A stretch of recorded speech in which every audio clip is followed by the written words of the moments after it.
Stand for the pledge, please. I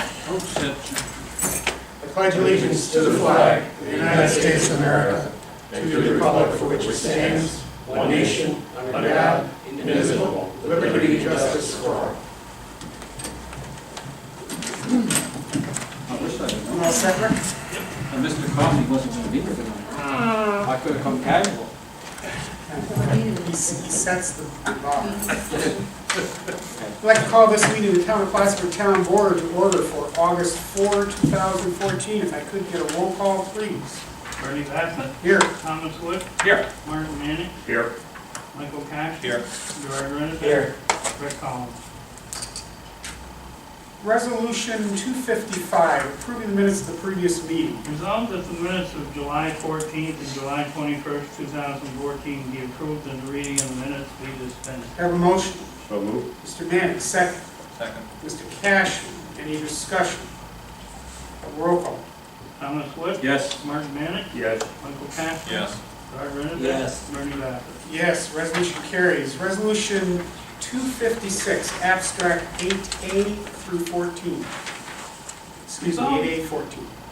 Resolved that the abstract of audited claims number 8A-14, 1355 to 1466 for $250,356.98, and abstract 8A-14, 277 to 291 prepays in the amount of $446,034.53 be received as reviewed by the audit committee and the supervisor hereby authorized to pay said abstract. Have a motion. Mr. Renner, second. Second. Mr. Cashman. This should be amended in the resolve to read 8A and it's 8B, prepays 8B. Any other discussion? As amended, roll call please. Thomas Wood. Yes. Martin Manning. Yes. Michael Cash. Yes. Gerard Renner. Yes. Bernie Bassett. Yes, resolution carries. Resolution 257, letter of resignation for Mr. Kevin Keene.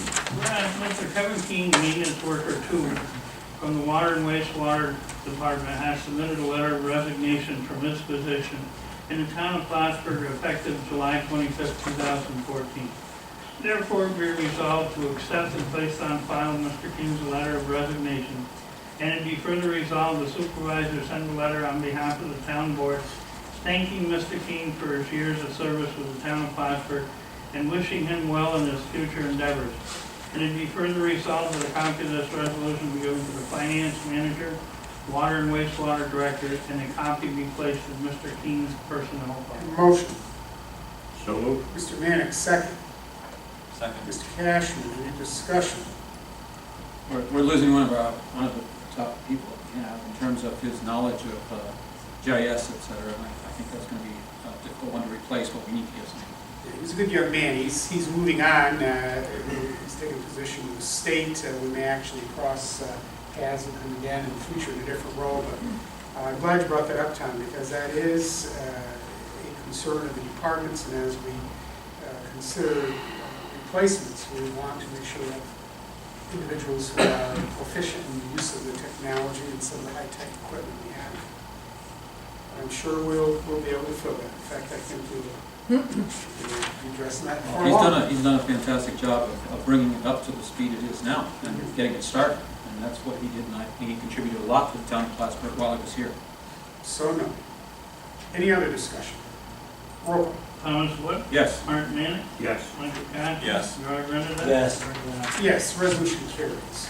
Resolution 258, request for a road name change. Whereas the town of Plattsburgh received a letter from James Wood, town of Plattsburgh Highway Superintendent, in regard to a request from Emergency Services to make a road name change. Whereas the current name is Fairgrounds Road, and request has been made to change it to Fairgrounds Road. Now therefore be resolved that Fairgrounds Road be taken off the county list of road names in the town of Plattsburgh, and Fairgrounds Road be added in its place. And it be further resolved that the town board does hereby accept the name change request from the highway superintendent, and that a certified copy of this resolution be given to the Clinton County Emergency Preparedness Office, Clinton County Planning Board, and all town department heads. Have a motion. So moved. Mr. Wood, second. Second. Mr. Mannix, any discussion? Yeah, I just want to note, in a case like this, you actually have to see it on paper because it sounds the same when he says it. It's 2 words to 1 word. What was the big need for it? I read the email. What was the big need for moving forward on something like this? Obviously, when 911 calls it out, it's going to sound exactly the same. The only thing I heard is it had to do with the software in the computer when they were entering the data. It was too easy to pass up, so we just said sure. All right.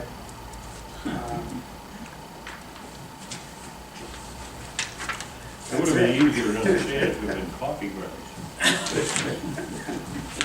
Any other discussion? Roll call. Thomas Wood, Yes. Martin Manning, Yes. Michael Cassidy. Yes. Gerard Brennan. Yes. Bernie Bass. Yes, resolution carries. Resolution 214, highway budget amendment. Whereas New York State increases consolidated local street and highway improvement program CHIPS funds with the extreme winter recovery program for municipalities across the state.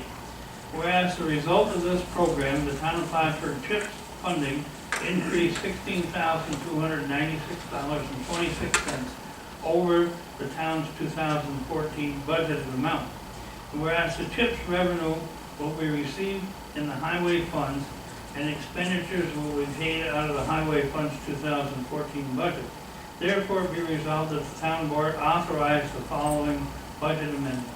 Increased revenue consolidated highway $16,296.26. Increased appropriation road paving chip $16,296.26.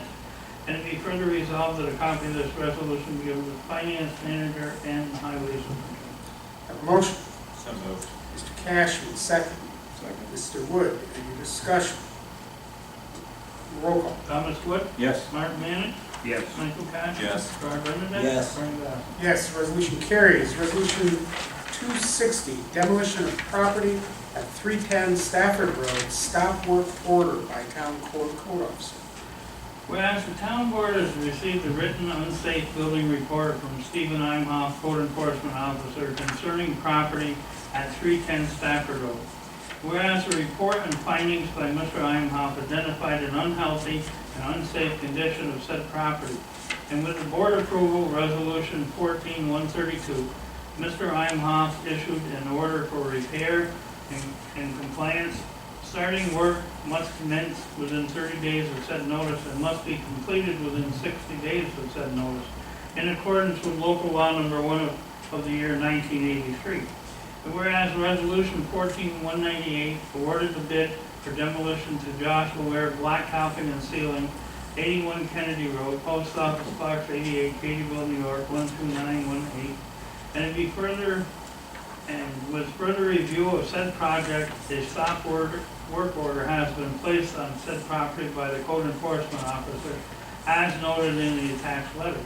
And whereas Mr. Ware has submitted a total cost of work completed on the property prior to the stop work order. Now therefore be resolved, supervisors hereby authorized to sign any and all related documents relative to the work of said contract, subject to review and approval by the town attorney. And it be further resolved that a copy of this resolution be given to the finance manager and code officer. Have a motion. So moved. Mr. Renner, second. Second. Mr. Mannix, any discussion? When, wasn't the fire prior to our issuing the order to have it torn down? Correct. Why wasn't there determination made at that time that the work couldn't be completed? Because as I recall, the bids went out, there was no determination of an asbestos problem at that time, and all of a sudden, in the middle of the job, we've got the determination that the whole thing has to be treated as contaminated. Was inspection. When Yes. they went to inspect the building, to determine if there was asbestos in the building, they determined that the building was in an unsafe condition. And the state has a rule that when they do that, and they therefore say they can't go in and inspect the building, the building is considered to be filled with asbestos. It's a wonderful, you know, Yeah. some, I don't, you know, buddy comes up with that. bureaucratic red tape, but I question as to why this didn't come up prior to the letting of the bid go out, because now we're paying somebody for part of a job, and we're going to be looking to have the rest of it taken away, demolished, so we're going to be paying twice. I'm not sure. Well, Mr. LaWare is looking for payment on what he's done to date, Yeah, and now he has to treat the whole thing as if it was asbestos, which means additional costs, I would imagine, for disposal of the debris. So there will be an additional cost attached to the demolition. The cost of demolition is going to go up significantly now. Right. I just don't know, Marty, why we weren't, none of this came to light before the award bid went out. Because now it looks like we're gonna be paying for the job twice. it couldn't come to light until the building was inspected. And what happened was, when they went to inspect the building, they, the people that, and they're the only people apparently who were doing this work, indicated that they couldn't inspect the building because it was in an unsafe condition. And when they do that, by state regulation, then the entire building is to be considered to be asbestos. They didn't do the inspection until the demolition was ordered. And if you wanted to get that determination prior, you would still have to pay someone to go out and do the inspection. Right. I guess the point I'm trying to make is, had we gotten the inspection prior, then Mr. LaWare's bid would have been different. And probably everybody else's bid would have been different, who bid on demolishing the building. Now we've got a contractor who's gone in there, done some of the work, was issued a stop order, wants to get paid, rightfully so, for the work that he did. And we're still left with a partially demolished building that now has to be cleaned up. I think what Gerard is saying is the sequence of the event needs to be looked at for future situations, so that if you can address it earlier on, that the bids are truest to form right to begin with. I think there's a reason, and bear with me, okay? Because I had a fairly lengthy talk with Steve about it. There's a reason why we did not order the inspection. We instead worked with Mr. Ware and did the bidding, and as part of his bid, he would order the inspection. And that apparently is, the manner in which they go forward with this stuff. And it's detrimental to the town. The rules and regulation are different if the town orders the inspection. I see. It still seems awful fuzzy math to me type of thing, but I appreciate the fact that you did have the answers to my questions. It shows that you're at least taking a look at it. You did take a look at it prior, so. And I question on 715 why they're billing for asbestos inspection when you say they can't have an inspection. Well, I understand that, Thomas, because the whole thing has to be determined as being contaminated because of the condition of the building. But again, it goes back to my initial question as to, I don't know if it's, needs, like Mike says, needs to be added to our checklist when we go through demolitions to try and get that determination made earlier. It's a state regulation that leaves things open to some gamesmanship. I don't want to go further than that without, saying more than I should say, but, if you're, All I can say is, it's not a state mandate. You got to pay more money. All right, thank you. Or us or the county. I think if we had 3 firms in the county that were doing asbestos inspections, we probably wouldn't be in this position. Okay. Thank you, Mr. Mannix. Any other discussion? Roll call. Thomas Wood, Yes. Mark Mannix, Yes. Michael Cox. Yes. Gerard Bernadette, Yes. Bernie Bauer. Yes, resolution carries. Resolution 261, appointment of David Luke as a maintenance worker 1 in the Water Wastewater Department. Whereas there is a vacancy in the position of maintenance worker 1 in the Water and Wastewater Department that was duly posted and advertised.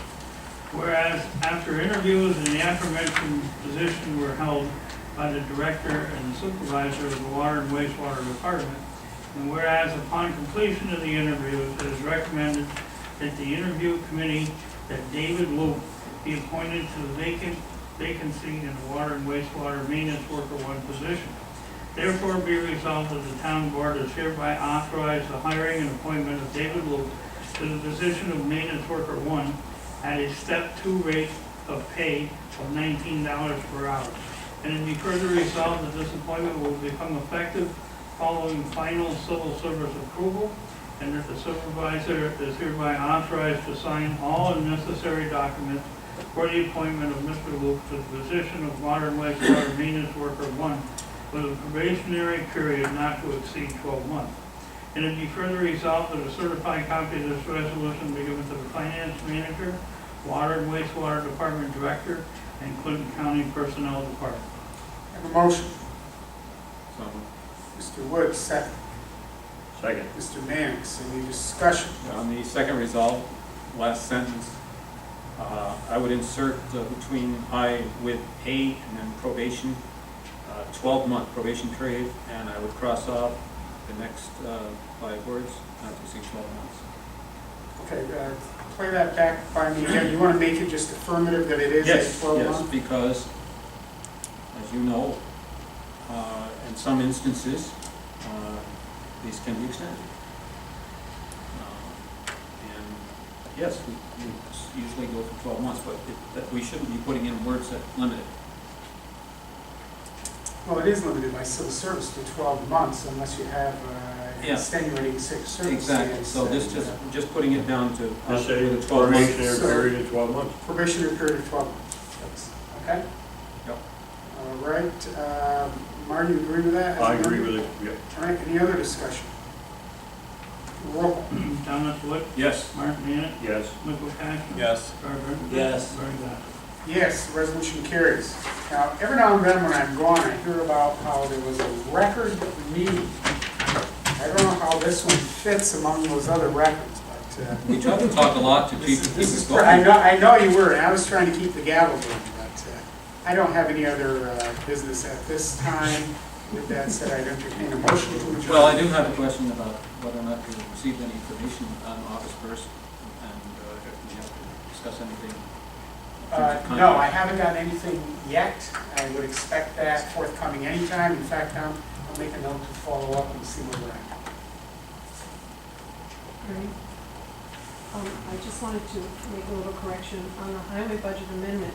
You said it was number 214 and it's 259. Did I say 214?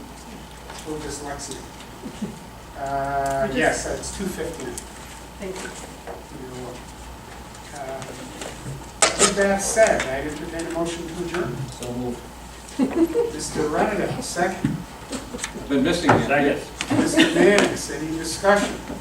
Roll call. Thomas Wood, Yes. Mark Mannix, Yes. Michael Cash. Yes. Carl Brennan. Yes. Barry Goff. Yes, we will stand adjourned at 7:20. I think that's it.